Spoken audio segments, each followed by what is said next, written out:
Hello everyone, this is Keggerfish with a little interchange drop zone gameplay.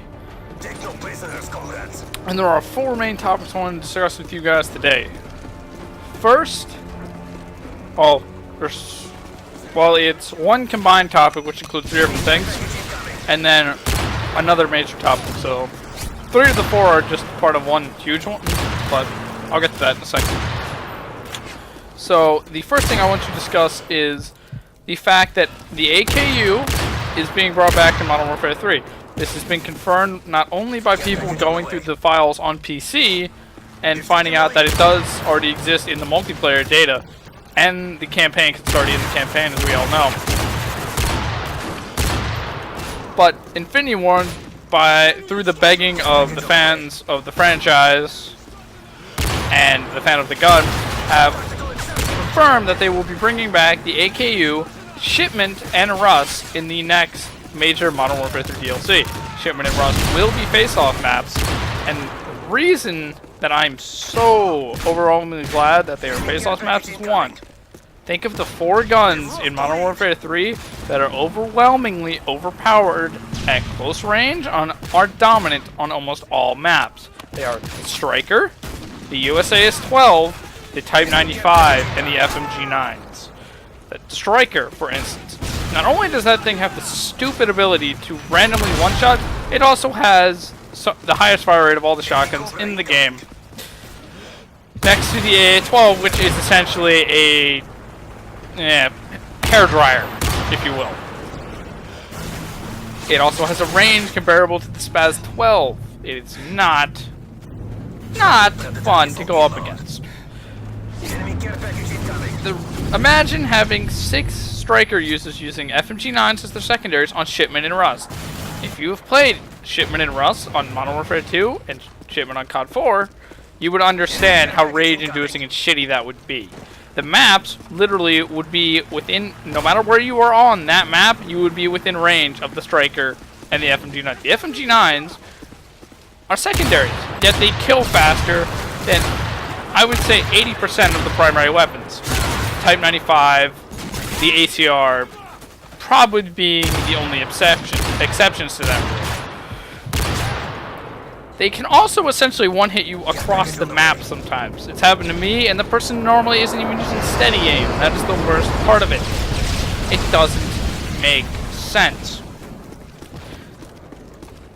Now, the USAS-12, since the patch, which buffed all the shotguns, is now one of the most overpowered guns. The reason for this is, one, it has the one-hitting ability of what appears to be the KSG-12, which almost always one-hits no matter what range you're at. Not only that, it appears to have the range of either the SPAS-12 or the Model, which have, debatably, the longest range of all the shotguns. Now, not only that, it also has a high fire rate due to being full auto. It has, well, decent fire rate, and say high. And the same problem with the Strike, you'd be within range at any place on the map from those two shotguns. The FMG9. And then the Type 95, they claimed a long time ago that they patched the hipfire accuracy on the Type 95. I can guarantee you they did not patch it much.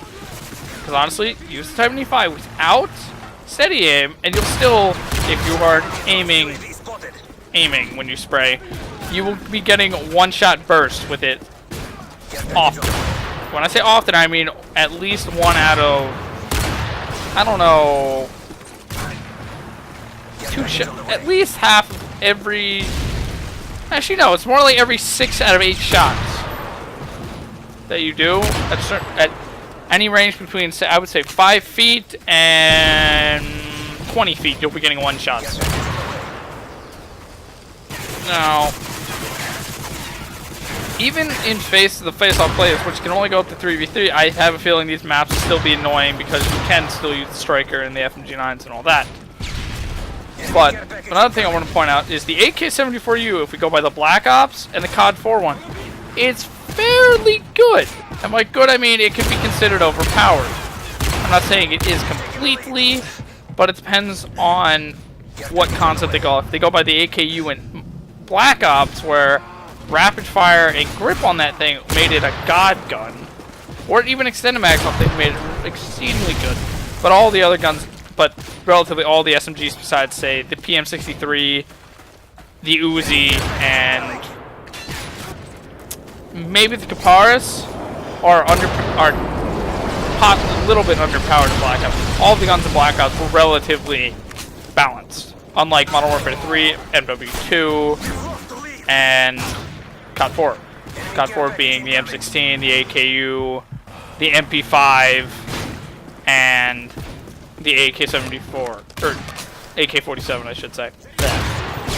Now, the last thing I want to discuss is the huge montage that I've been wanting out for months. Like, it should have been out in, it should have been out in the spring. It should have been out then. It never it's been finished editing several times, and then shit would happen, and the computer would fuck up. My friend's computer would, and we wouldn't be able to get it out. Now, I have decided, because I can't find a good enough editor, that I will edit it myself, so I'm not going to bust this out in like a day, which I do with most of my other ones, where I'm just like, let's throw a color correction on this, do a little bit of syncing, maybe a slow effect somewhere in there. No, I'm going to take my time to edit. It could take a week to 2 weeks for me to finish it. It might be less, it might be more.